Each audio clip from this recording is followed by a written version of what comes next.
the A7S III. It had to be done. Let's talk about the A7IV.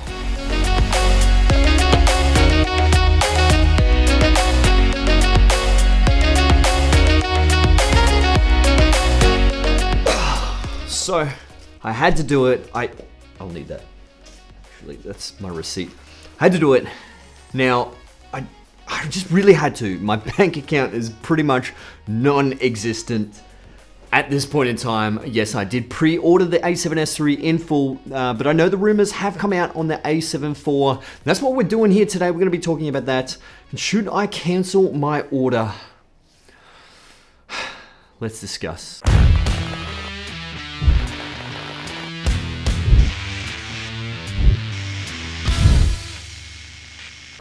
What's going on, my friends? It's Jason here. I hope you're all doing amazing. And just as we thought 2020 couldn't get any crazier with camera releases, they're expecting the Sony A7IV to be dropping around about October or something. And this has really thrown the spanner in the works for a lot of people, especially me. Now, I just dropped 5,800 Australian dollars on the A7S III, and now there's talks of the A7IV. What have I done? No, but for real, I want to talk about the A7IV and what it may actually have and what we should expect since we've actually seen the A7S III and what that has had in the official release.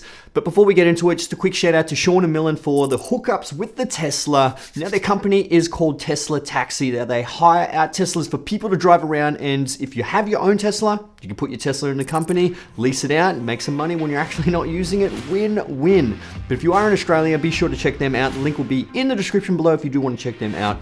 Also, if you haven't seen my Tesla video with the Sirui 35mm anamorphic lens, be sure to check that one out also, but after this video. Now, the A7S III specs have exceeded my expectations, exceeded many expectations.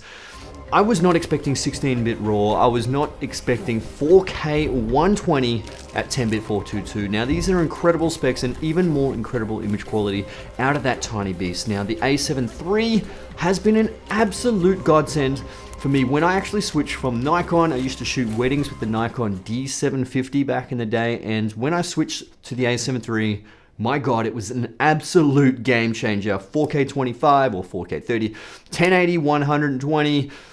Just being a hybrid shooter, this camera has been the best thing that I've ever purchased when it comes to filmmaking and photography.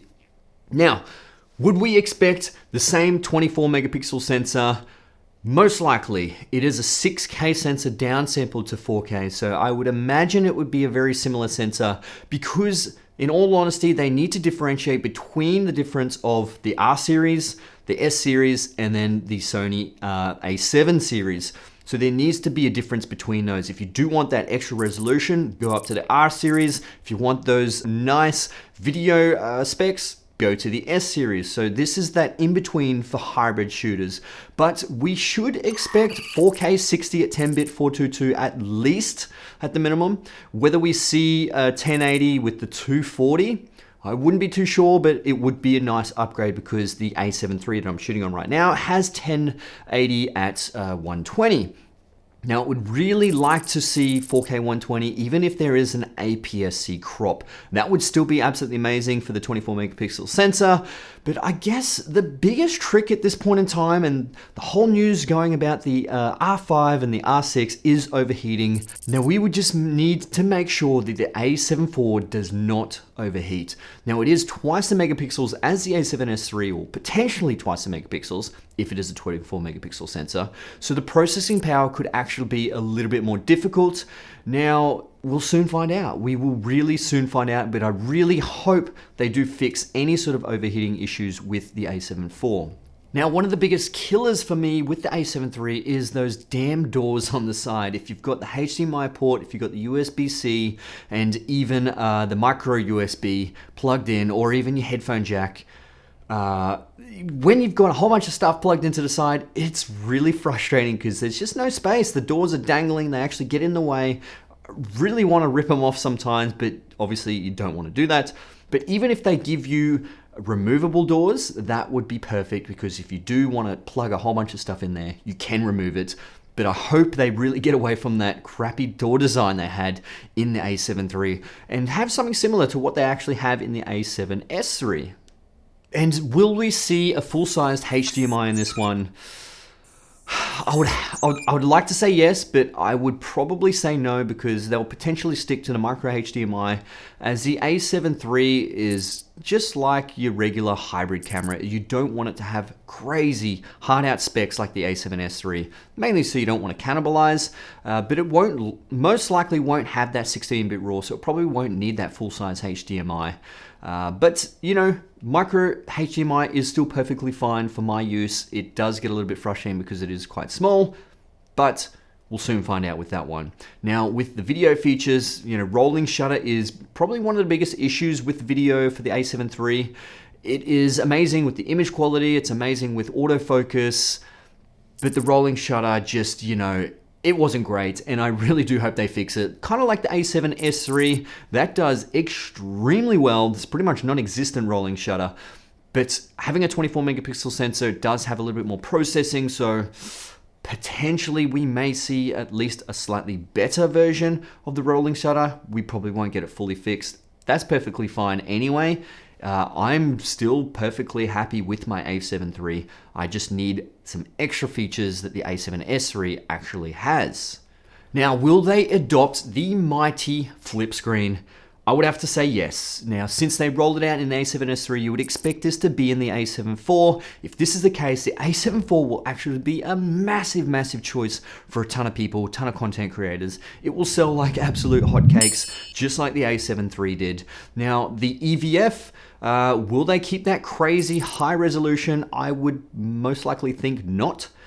Because you would need to differentiate once again between the difference between the two, but I don't think it's really necessary to have such a high resolution EVF. It might actually be quite expensive. If it is expensive, they'll probably just use the ones out of the R series. Now, they are still incredibly amazing compared to the A7 III version. They're still really high resolutions, and I would expect them to keep that same one with that. If they did keep the exact same one on the A7 III, they'll probably piss a whole bunch of people off, so I hope they don't do that.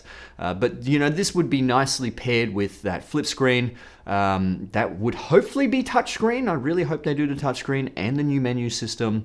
So that would hopefully distract a lot of people away from that low-res touchscreen, but the back screen resolution isn't exactly the greatest on Sony cameras.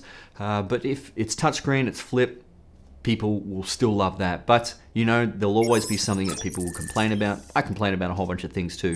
It is what it is.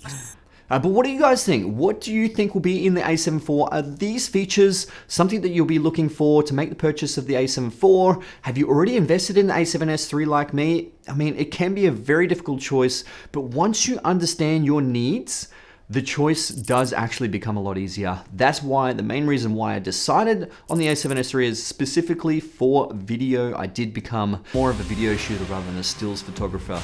And I really, really do need more professional features for all my client work that I have been doing. But yeah, anyway, comment below if you guys want to discuss your thoughts on the A7S III or the A7 IV. But until next time, my friends, I hope you have a good one. My name's Jason. Let's go enjoy some more of this Tesla, yeah? All right, let's get it. Came at the game with a lesson, nothing, hardly nothing, no support. Put it from the ground up, 10 years that a guy gave me everything that I asked for. 10,000 hours in, till my crap by the time I'm done, that'll put 100,000 more. If you don't think that I work for this, keep my name out your mouth, I roll them more.